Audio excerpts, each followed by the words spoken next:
Great events create great brands, and it takes a village to put on an event that engages, excites, and connects audiences to your brand. And we're that village. I'm Alyssa. I'm Paulina. And I'm Rachel. And you're listening to Great Events, the podcast for all people interested in events and marketing.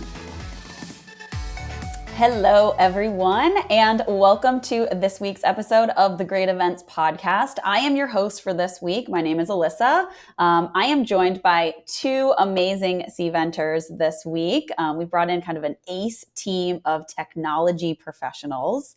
And so I'd love to introduce them to the podcast this week. I'm going to start with our first team member, Christine Kelly. You may be familiar with her from a few weeks back. She went to a conference with me, the Forrester B2B Summit. Did I say that right, Christine? Remind me. It's like, yeah, I'm having amnesia already. But Christine is a team lead on our marketing operations team. So she's very, very heavily involved in the acquiring and usage and rolling out of technology, not just event tech, but also all of the technologies that our marketing team uses. So Christine, I'll let you kind of add in a little bit of color about yourself and kind of what you do for our marketing team at Cvent. Yeah, I think you stated it pretty well. My job is basically to help acquire new technology for the marketing team to use, whether that's account-based tools or as much as like our chatbot on our website. And then I work very closely with the event team on our event tech as well. Nice. And then a new face to the Great Events podcast. We have Taylor Bohn joining us. I've worked very closely with Taylor for the last, 2 or 3 years, right, Taylor? Super excited to have her voice on this podcast today. She is a integral member of our meetings and events team as it pertains to our use of technology. So Taylor, welcome to the Great Events podcast. Thank you. Such an honor. Tell our listeners, our huge listener base, a little bit more about the role that you perform for our marketing, our marketing team, but our marketing and our meetings and events team. Yes. So I am the event tech lead here at Cvent. Like you mentioned, Alyssa, I work under the meetings and events function technically, but I actually oversee all of our Cvent tech usage that we roll out here at Cvent. So our big showcase tends to be our tier 1 events like Cvent Connect US and Europe, but I do kind of oversee all of the tech we use for all of our thousands of events that we put on every single year, all the way through to our webinars, our seminars, all of that great stuff. So exciting times here. I would even add that Taylor's proficient from like the internal use case as well. So Taylor extends even beyond some of those more revenue objective events, which Christine obviously is more situated on because she's part of our MarTech system, but Taylor extends even beyond that. And our marketing team does have a responsibility when it comes to supporting technology for the broader organization, internal objectives as well. So it's an interesting nuance that we have here at Cvent. Okay, well, we've got introductions out of the way. The reason that we brought you two on today is to really talk about the role that technology plays across the marketing organization. So one of the hot topics I think that's kind of trending in the marketing space is just this massive boom in technologies that we see across the organization, and this having to rationalize all of these different products, the investment that we're putting in, what's really driving value. And so, Christine, I wanted to start with you. There are so many of these technologies. The latest reports have said that there's somewhere around 10,000 technologies out there in the market that a marketing operations professional such as Christine is having to look at and procure and understand the value to the organization. So Christine, I'd love to just open up the dialogue to talk to you about, what are some of the business requirements that you're looking at as you're sourcing technology for Cvent's tech stack? I think that one of the most important things when it comes to evaluating a technology is making sure that the organization is aligned on what the requirements are and what problem that you're trying to solve. If you don't know the problem that you're trying to solve, then it's going to be really hard to understand what technology is best for you. So I think that that's kind of where we start most of our evaluations. And I think as a bigger org, we have a lot to think about. We have to think about regions. We have to think about different business lines and how every technology will play into each one of those different things. No, I think that's great. I think one of the things that we always say, I myself am situated on our Cvent consulting team, and it's always start with the why in mind. And it's instead of just what, oftentimes we jump to, this is a tool, it exists, we want it. But your job is to say, well, why do we need it? What is the business value that it's serving? So I think that's really important. Exactly that. And just saying, what is this going to bring back to our business? Is it time savings? Is it, dollars in our pockets at the end of the day through sales? Like, is it efficiency? Like, where does this save time and money? Yeah, I think that's a good transition to the next question I had, is kind of what are some of those kind of key metrics, or how are you quantifying ROI across some of these products? Is it different? Are there different tools that you're seeing different value in? I would say it's definitely different depending on the tool. Some are going to, bring the bottom line, right? Or impact sales, whereas some are efficiency and time saving. We've implemented tools that save time from a specific team, right? They're a bottleneck, or they're overwhelmed, or they are at capacity. So we need tools to help them alleviate that. And that in the end is going to help us kind of time to market, that kind of aspect. Are you prioritizing any one of those right now in kind of your 2020, I would say even 2023 planning, right? We're kind of headed into that budgeting season for a lot of corporations right now. Is there anything that you're looking to acquire specifically, or you're prioritizing in that 2023 plans? We kind of talked about this on our previous podcast about what's trending in MarTech. So I'm curious if you're seeing some rise to the top. Yeah, some of the biggest ones still for us is account-based marketing, and Okay. figuring out how that plays out in not only the tools in the one tool that we're looking at, but how it can play in every tool, even specifically event tech too, is like, how can we have events or, target them differently for our events that are coming up, so that, that we get in front of the right accounts. Interesting. And what is it that you're trying to get from the ABM tools? Is it really like an understanding of engagement? I feel like that's kind of like the key word, the buzziest word that we keep hearing across marketing. We certainly see it on the event side. It's either experience or engagement, but those are the two that we're hearing the most. 100%. It's totally engagement. It's understanding who's in market, right? What accounts are out there looking for event tech in our case. And then understanding, how do we get in front of them? Okay, so let's transition to how we're procuring and looking at event technology in 2022, 2023 and beyond, right? Have you noticed that there's been any kind of change in how we're looking at event technology as it pertains to its ability to integrate with the broader marketing automation? Taylor, I'd be curious to hear your perspective on that too. I know that you're working even more closely with our marketing operations team. You used to kind of be like a little bit on an island. So how are you seeing that kind of change over time? Yeah, it has changed tenfold, if not more. I would say our event tech function has really risen to the top in the last 2 years or so. The function didn't even exist at Cvent years ago. So it's something that I myself created my role. We've been developing it over time, and identifying the function itself has been one thing, but then tying it into the other pieces of our marketing org and our org overall has been a whole nother layer of challenges, but also it has opened up so much opportunity for us to just work in lockstep, because the reality is that event tech is part of that overall tech stack. It's not its own separate function. Yes, you need your own level of experts, just like you do for Salesforce, just like you do for Marketo, etc. But it is still part of your tech stack.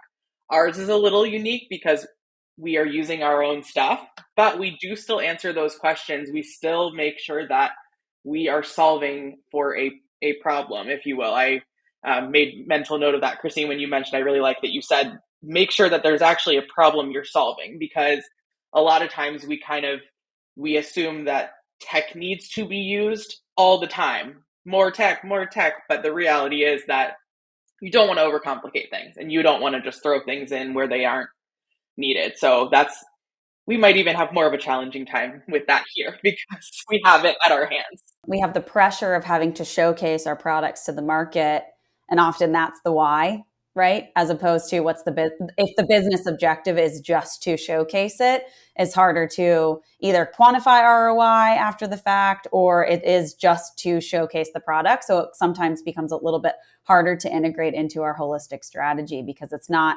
a marketing driven objective, or it's more of a, it's more of a product launch type thing. So we're doing a little bit of product marketing through our events too, or through our usage of event tech. I think that's okay though, because I think that brings up a good point of, like, sometimes we as the tech experts, we want to almost insert our goals into things. Like, we want to tell people how, here's what it's going to give you, here's what it's going to provide. But I have found comfort in almost pushing stakeholders and decision makers to come up with the goals themselves, because they're the ones who are going to sort of be accountable for this data at the end. So I think that is probably one of the most challenging things, Christine. I'm sure you can agree with me, like getting people to actually settle in on, here are our goals and here's what we want to identify as basically the objective for this event or this campaign, whether it's an event or an email send or whatever it is. There still needs to be a goal in doing it. You don't just do it just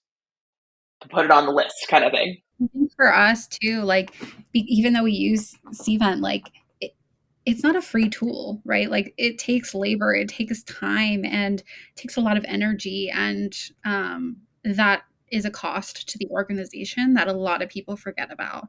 And I think that even like you, Taylor, like a lot of people don't have you in their organization, and it's like that means that other people are, potentially the admin of their marketing automation platform too. And so, yeah, just understanding where it fits in the tech stack is super important. Yeah, let's talk a little bit about those stakeholders, Taylor. You kind of alluded to that too. I think it would be interesting to call out the differences and kind of who you guys are reporting up to and out to, because there is a difference between, Christine, you having this kind of macro view, and Taylor, you being more of a channel owner or a technology, one piece of the pie. So I would just like to talk a little bit about kind of your universe and how and who you're kind of reporting to, because I think that others might be able to see themselves in that space. Yeah, I think that brings up a really good point, and I love kind of that comparison. Christine's looking at it from the org level, but the reality is, more and more times it comes to the table that her and I have to connect, because yes, for example, we might want to roll out a text messaging SMS alert system. Like, we want to roll that out. Well, what are we going to roll that out for? Our events. Great. We need to figure out how to tie that into our events. So specific, I mean, that's just one example, but gosh, it comes up all the time. And I think integrations are another buzzword. Like, if your systems aren't integrated, what do you have? But I think that's super important to note what you're thinking about, whether it's an overall org decision, and then ultimately you are going to be rolling out tactic level. So that being said, your stakeholders are going to vary based off of what I have found. It is based off of what the goals of the event are. If it's a demand generation tactic, you're going to be working with that team. If it's a product focused or product rollout or showcase, you're going to be really focusing in, and your stakeholders are going to be your product marketing team. It could be sales. We literally work with every single department, probably every single team within every single department at Cvent. But I would say I would be curious to know if there are any organizations in their events team who don't do that. Like, that's the function of an events team. That's the function of a marketing team, is to sort of be that shared service. Yeah, 100%. So it can be anyone. Your stakeholder can literally be anyone. But ultimately, I think it's key to remember that stakeholder needs to be someone who can make decisions and be accountable for those goals, and making sure that event is a success, because they are going to be the ones that need to answer kind of those questions. Yeah, Christine, I'm curious to hear your perspective on that too, because you might have a little bit more of like the buck stops here, right? Like, it might be like, because you're going to have, not that certainly there's budgetary restrictions across the board, but when it comes to technology, there is a ultimate individual who's going to say, we can't spend any more money. So you're going to use the tools that you have at this point, right? Yeah. So what I think is so interesting is like what Taylor is saying is actually really aligns to me, is like each technology has their own different stakeholders, and just like an event, right? And so is it demand gen focused? Is it execution focused? But to your point, like there is one person that has to give that recommendation, and there is that one person that has to say, do we have budget for that? We have started really aligning internally, like before we have demos, before we do anything, we are confirming budget. We are confirming, can we move forward with this? Are we going to waste our time if we sit on demos? And then I think, the second thing is, do we have time to implement this? And does it make sense with what else we have going on? And I think very similar with new event features that come out in Cvent as well. Like Taylor and I worked so closely during the pandemic because it was such a new process, and we had to get that off the ground. Like that was our job, to reinvent how we did events at Cvent, and virtual ones at that. Yeah, and I think that points back to why I asked that question in the beginning. It's kind of like, what are you prioritizing for the end of the year and moving into 2023? Because the strategy sets the budget sets the tactic mix then sets the technologies that you need to support it, right? And that's ultimately how a whole marketing strategy comes to light, right? And if one of those things happens before the other one, if somebody just goes and buys something out of alignment, or somebody goes and turns something on in Cvent, or configures something, or decides to go do an event that doesn't consider what's happening at the start of the plan, everybody's lives start to suffer, right? We all start to hate our jobs and hate our existence. So, no, it becomes hard to manage, right? It becomes mismanaged. The other question, to Christine, your question of back to stakeholders, is, do we have budget for that? Like the almost harder question to answer is, do we have budget to not do that? Like that's to your point about getting solving a problem, right? Like always going back to that North Star. If there is a technology that is being sourced that is going to save time or money or whatever kind of the goal is, you have to also consider that is like all this time that we're spending vetting this and going through. It's like, here's all this time that's being spent not having it. So that's almost the harder. It's like this existential question of, I guess it's opportunity cost. Yeah, it's a true ROI calculation. It's the resource cost, it's the time cost, it's all of sometimes the intangible. It's not hard dollars, but you have to start to do a true cost analysis and factor in those things that don't necessarily have, you can't see the costs, but there are definitely costs that are felt. And that is so hard for people to wrap their heads around, because it's going to cost money to teach a man to fish or give him a fish. Like that's the old one. But that is, I think that's, Christine, that's probably our hardest part of our job, like rolling things out and enforcing and showing the value of a solution, is showing that value, right? Like, here's what's in it for you. Yes, it's going to take everyone X hours of training, or it's going to cost this much time or money or whatever, but here's what you're going to get in return. Showing that is really, really challenging, but if you're good at it, you're really good at it. Once you know your audience and once you know who you're trying to convince, it becomes a skill set for sure. 100%. And I think, interestingly enough, the other thing is, it's our job as technologists to push the boundaries, right? We are the ones saying, what is the return on this? And, in my opinion, like, if a tool is there, people are going to use it. But are you using it to the best of its ability, or are you just using it to use it? And are you using it because it's there? And do you actually need that tool, right? Or are you using it in best practices, right? That's something that our team has been talking about a lot, is like, okay, we're using X tool, but are we doing it effectively? And being a little bit more proactive versus reactive. And I think that's something that is a big theme that we're going to have in 2023. I would definitely agree. I think it's easy to just check the box and say, hey, we're using this. And it is easy to almost fall into that. Like, it makes your team look better if you're using more, like you're managing more tools, but isn't, to your point, like push back on that and say, hey, do we actually need this many tools, or can we take a second, reflect on, we can actually make this migration to one, or we could actually make a way more successful turnout with this other tool. Like, those are the questions we have to be asking, because our job is never done. If we're using a tool and we're like, we are doing it perfect, but then what are we doing here? Yeah, more is not always more, right? More is not always more. I think that's kind of the key. I think, to that point, though, one of the most important things to look at when you're looking at a technology is, okay, it solves X problem, but could it solve Y problem, right? Like, could you grow in that tool? And, the more and more point solutions that we look at, the more I think, do we need this? You know what I mean? Like, because point solutions are great and they solve certain problems, and that is great. But as a huge enterprise org, we need to solve multiple problems, right? And we need tools that can do multiple things. And I think that that's one of the things that I've started looking at is like, does this make sense? And does this solve multiple problems or just one? And be like bringing other solutions to us that maybe we weren't even considering. I Right. think that whole like platform concept is obviously something Cvent has been striving for within our own product, and we 100%.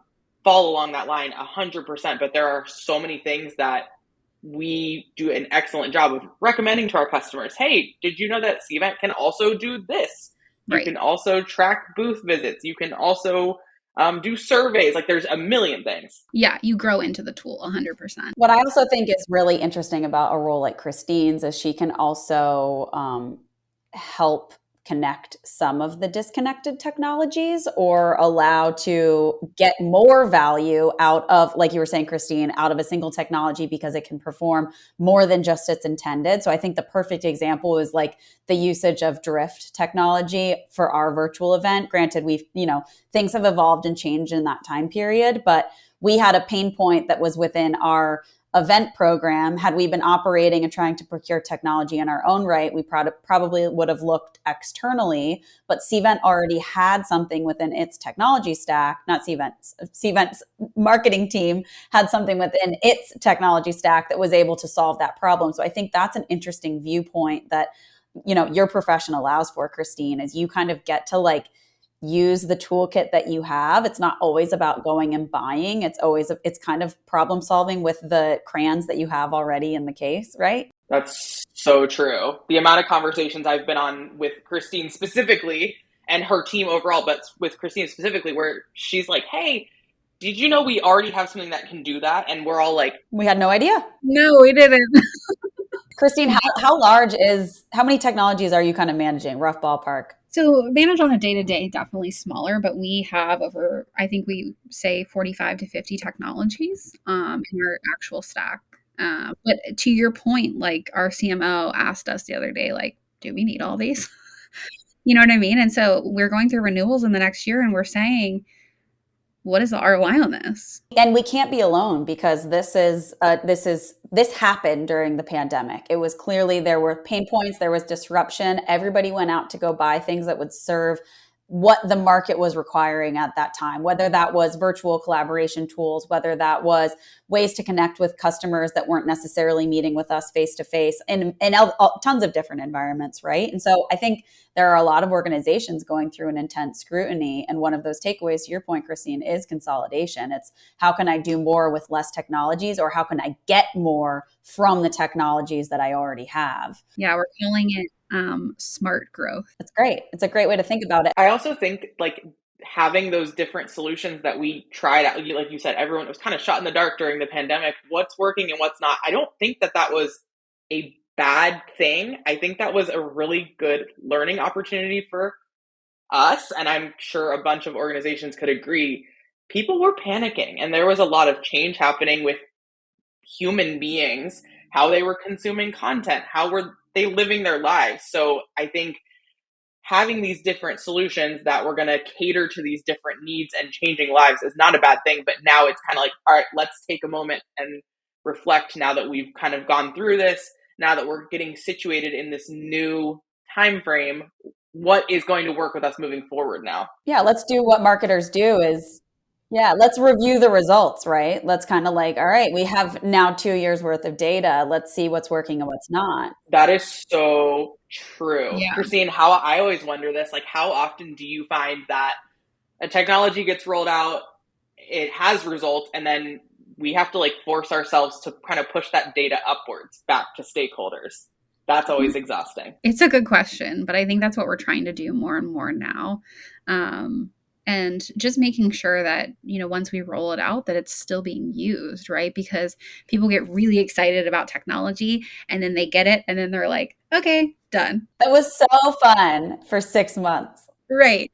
So I think that's also a challenge is just like, let's keep using this, and like, let's make sure that the integrations aren't broken. And like, there's just a lot of maintenance that comes behind a technology. And like, I mean, Taylor, like we're removing fields from Cvent all the time that are like no longer used or adding fields. And like that in itself is a job. Well, and that's a good point that you may be understaffed or under-resourced for some of the technologies that you do invest in, right? Whether that is just a Cvent product and how vast our platform is. Obviously, we see that all the time on our customer side is you need more people to support more robust technologies, but oftentimes we're buying without that consideration because we're trying to reduce, right? We're almost trying to use the technology to reduce headcount.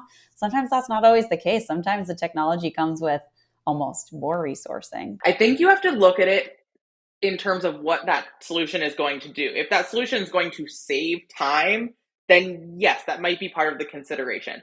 But if this is a solution that's going to expand your reach or grow sales, that think about those verbs there. Expand, grow. Those are things that indicate more. So you're going to need more people to scale that. I think that's kind of the key. I think that's so true that I fall into it sometimes too, where you think, let's roll this out to kind of alleviate someone's role or the time spent on that, and it's usually the opposite, and not in a bad way. It's the fact that it has removed an unnecessary step so that you could expand and grow and take on different things. So I think that's kind of a mind shift.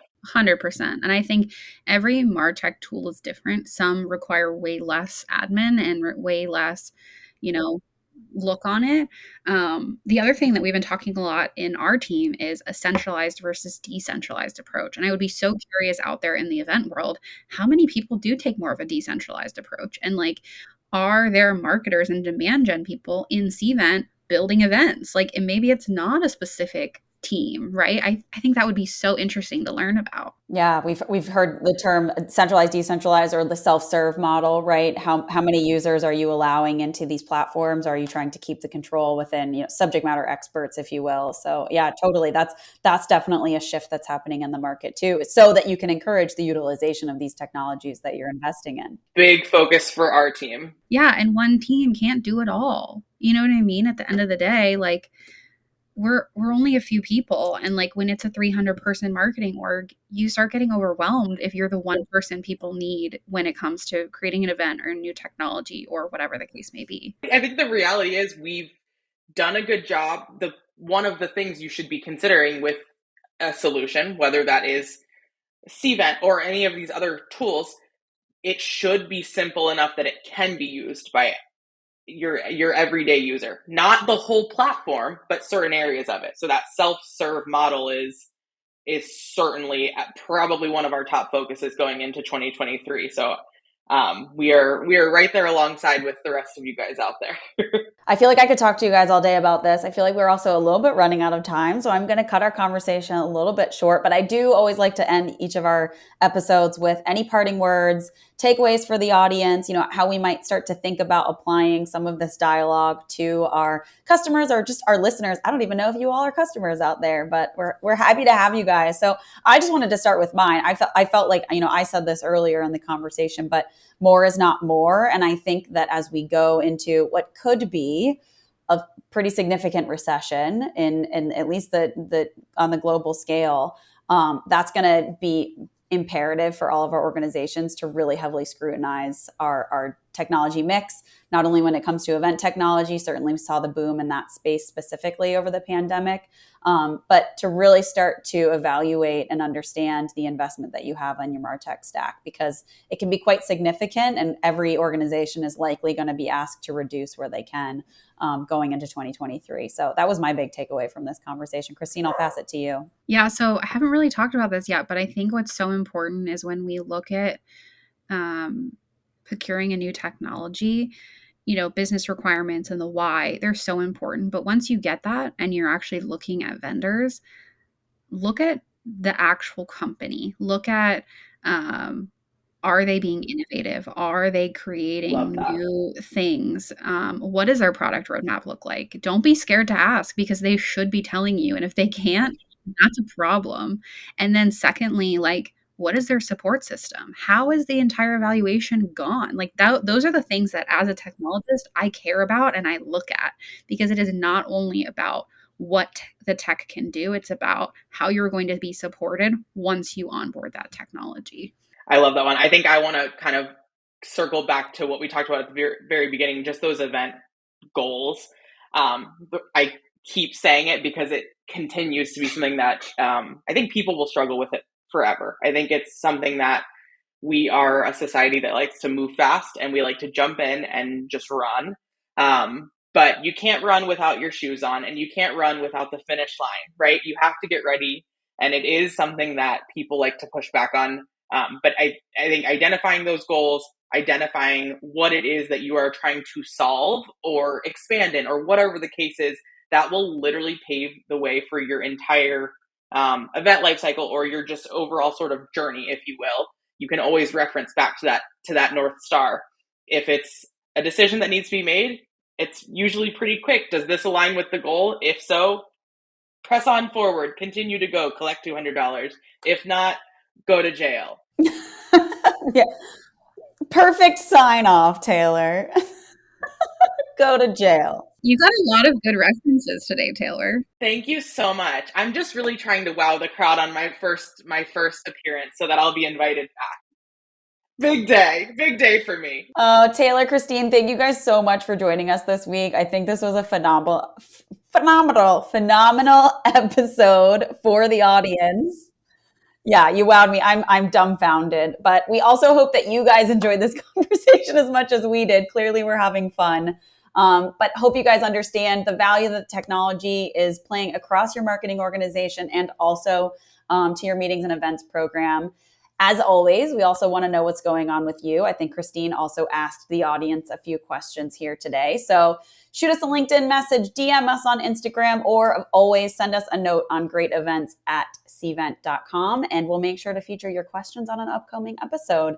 Once again, my name is Alyssa, and thanks for tuning in to Great Events. Have a great week. Thanks for listening to this week's episode of Great Events, a podcast by Cvent. If you want more resources on how to make your events great, go to community.cvent.com. That's community.cvent.com. Or if you've got a question for us or just want to say hi, email us at greatevents@cvent.com.